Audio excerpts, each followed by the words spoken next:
कक्षा 11वीं हिंदी आरोह है भाग 1 पाठ 4 वे आंखें। कवि सुमित्रानंदन पंत। काव्यखंड काव्यांश भाग 3। पंक्तियां इस प्रकार है। बिना दवा दर्पण के घरनी स्वर्ग चली, आंखें आती भर। देख रेख के बिना दूध मोही बिटिया, 2 दिन बाद गई मर। घर में विधवा पतोहू लक्ष्मी थी, यद्यपि पति घातिन। पकड़ मंगाया कोतवाल ने, डूब कुएं में मरी एक दिन। खैर पैरों की जूती जोरू न सही एक दूसरी आती, पर जवान लड़के की सुध कर सांप लौटते फटती छाती। पिछली सुख की स्मृति आंखों में क्षण भर चमक है लाती, तुरंत शून्य में गढ़ व चितवन, तीखी नोक सदृश बन जाती। शब्दार्थ इस प्रकार है। इस काव्यांश में कवि ने किसान के पारिवारिक दुख का अत्यंत मार्मिक चित्रण किया है। किसान की मनोदशा का अत्यंत संवेदनशील चित्रण किया गया है। शब्दार्थ दवा दर्पण यानी दवा आदि, घरनी यानी पत्नी, गृह स्वामिनी, दूध मुई दूध पीने वाली छोटी बच्ची, बताओ यानी पुत्र वधू, पैर की जूती यानी उपेक्षित तिरस्कृत, जोरू यानी पत्नी, सुध यानी याद, सांप लौटना, जलन होना, छाती फटना यानी बहुत दुख होना, चितवन यानी दृष्टि या देखना। बिना दवा दर्पण के घरनी स्वर्ग चली, आंखें आती भर। देख रेख के बिना दूध मोई बिटिया, 2 दिन बाद गई मर। कवि कहता है कि किसान के दुखों का अंत नहीं हुआ।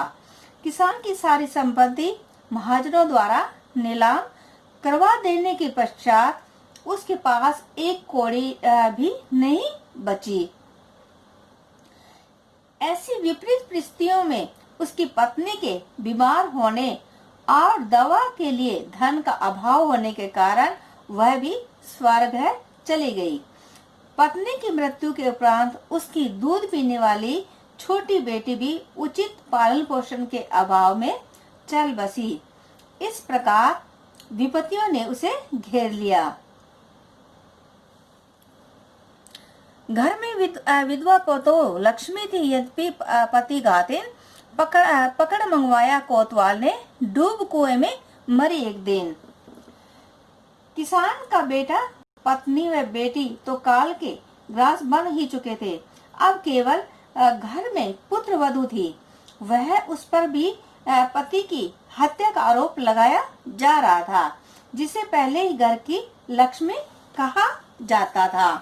उसे भी एक दिन कोतवाल ने बुलाकर अपनी वासना का शिकार बना दिया।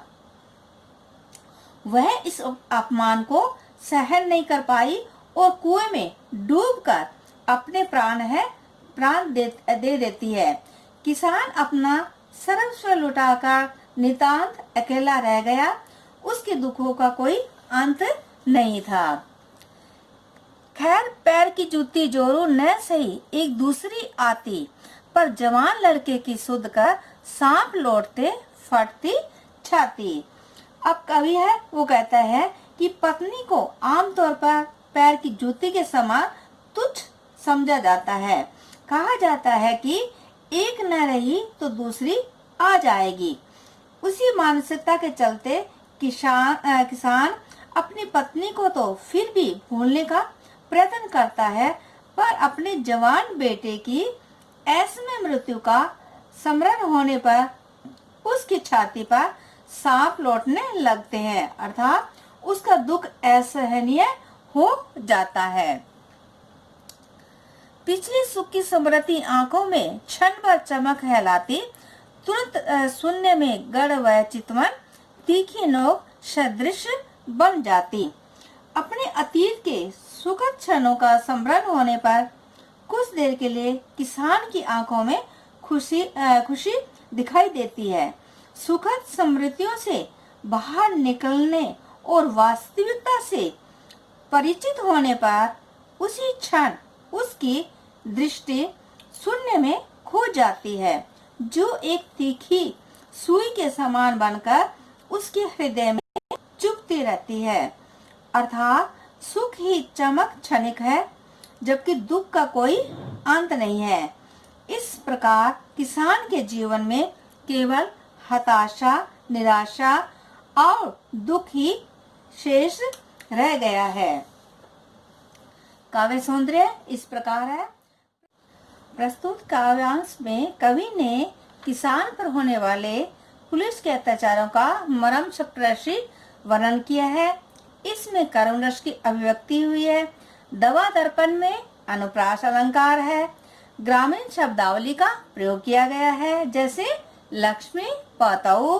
भाषा सहज सुबोध है।